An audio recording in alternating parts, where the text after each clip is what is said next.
eu acho que pelo cenário, né? Pelo contexto. E outra coisa, foi uma mudança que ele fez. Porque a presença do Luiz Araújo não estava dando certo, o time estava muito engessado. E eu acho que o time ficou engessado lá em Manaus não por questões táticas. Foi pela questão dos jogadores. Os jogadores não estavam se desmarcando, não estavam se movimentando pelo calor, pelo gramado, enfim, por todas as dificuldades lá. Essa dificuldade que o Flamengo tem de lidar com a adversidade, de se adaptar, né? Como aconteceu, por exemplo, no jogo contra o Vélez, lá na Argentina, que o Cacique Medina mandou estragar o gramado e o Flamengo encontrou soluções e deu um chocolate assim mesmo. Então, acho que tem que voltar esse espírito, né? De tipo, ó, tá difícil, tá gramado e tal, então vamos encontrar uma solução aqui, adaptável.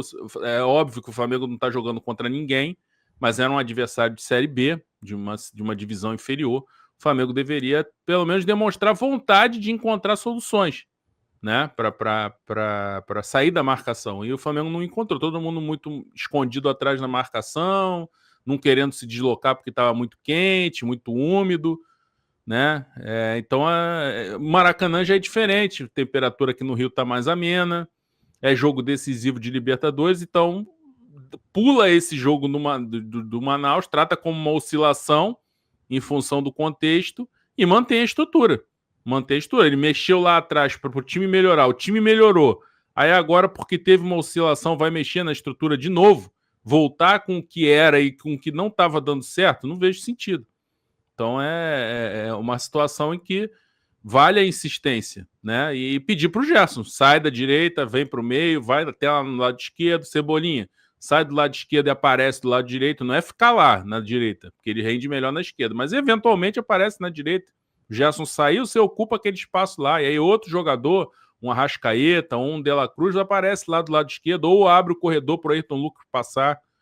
Ou seja, mexer, ter mobilidade, que foi para isso que o Gerson entrou, para o esquema ficar um pouco mais móvel.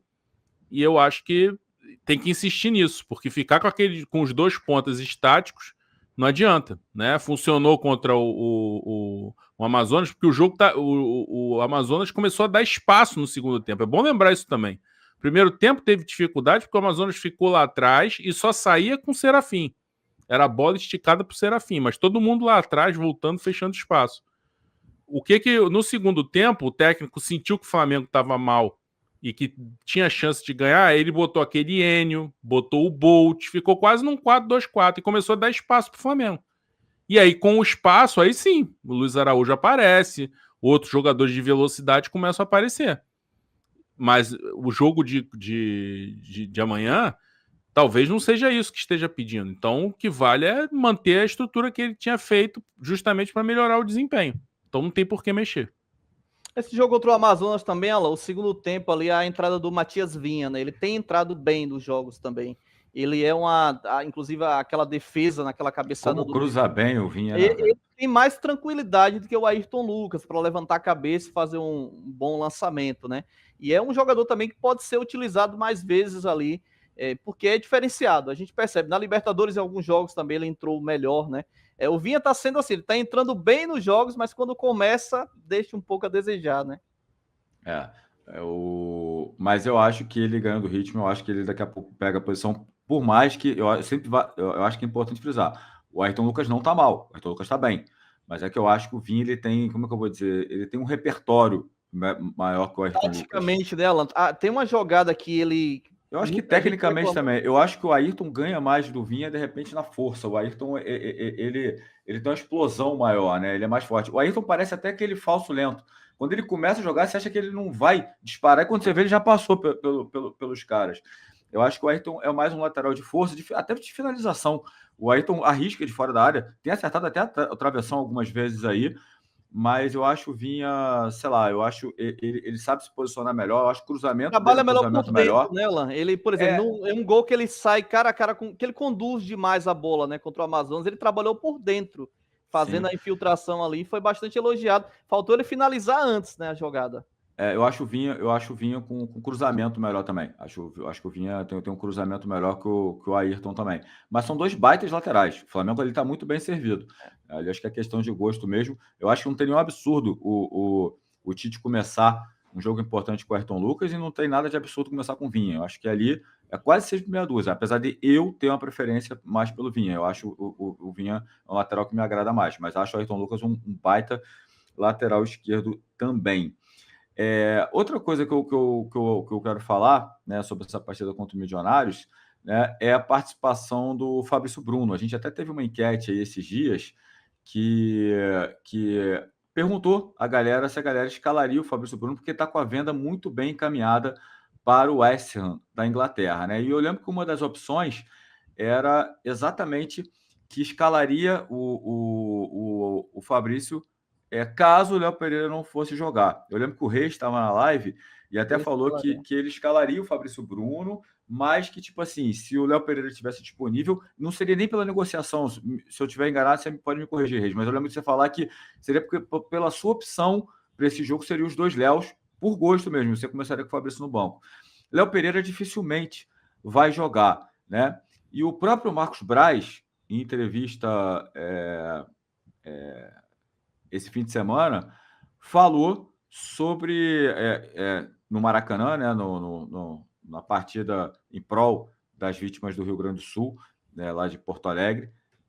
O Braz falou, ele confirmou que o Fabrício deve fazer a despedida dele ou contra o Milionários ou contra o Vasco em algum desses jogos, confirmando que o zagueiro tá muito perto de sair. Vamos ouvir o que o Braz falou? Solta aí, Isaac, por favor. Sim, provavelmente, se o jogador se desligar do Flamengo,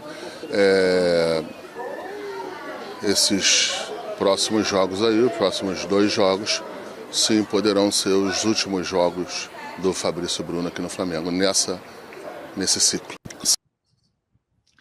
Aí, André, o Fabrício, né? Só mandar um abraço para o Walter C. Ferreira, que ele mandou uma mensagem no nosso clube de vantagens aqui.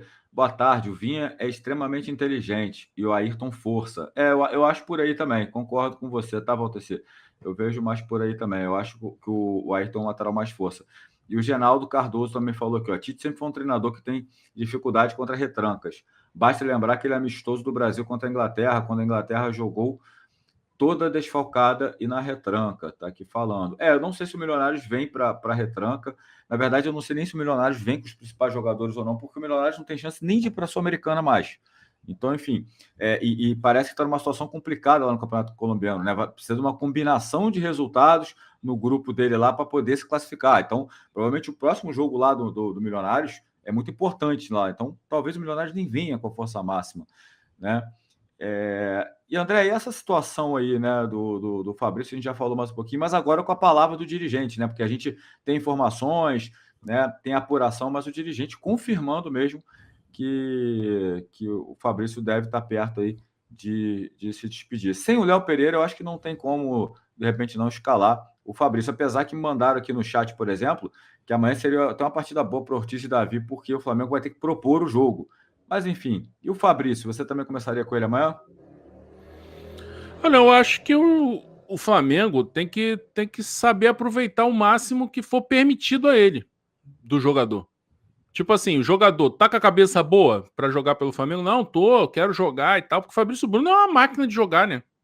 Assim, não tô dizendo de qualidade, mas de estar sempre presente, né? Tá sempre querendo jogar e tal, consegue grande sequência de jogos, tá lá com mais minutos no mundo, conseguiu 21 partidas consecutivas ano passado com o Sampaoli. Então, assim, a partir do momento em que o West Ham estiver tranquilo, não, pode jogar e tal, não tem problema nenhum não, pode jogar, e o Fabrício Bruno quiser jogar, o Flamengo tem que botar em campo. Pode lesionar? Pode, mas, fazer o quê? Não tá precisando? Eu acho assim, se o Léo Pereira voltar, quando o Léo Pereira voltar, volta no fim de semana, aí beleza, aí ou deixa o Fabrício Bruno lá no banco por uma eventualidade e tal, ou então já despede o jogador. Eu acho que tem que pesar bom senso nisso aí. Eu acho que não tem regra. Tem que pesar, porque se o jogador tá afim de jogar, o elenco tá precisando, porque tá sem o Léo Pereira, para ter mais opções, ele tem que jogar. Se ele tiver com cabeça boa e o West Ham não estiver implicando, ele tem que jogar. O cara é profissional, não tem isso.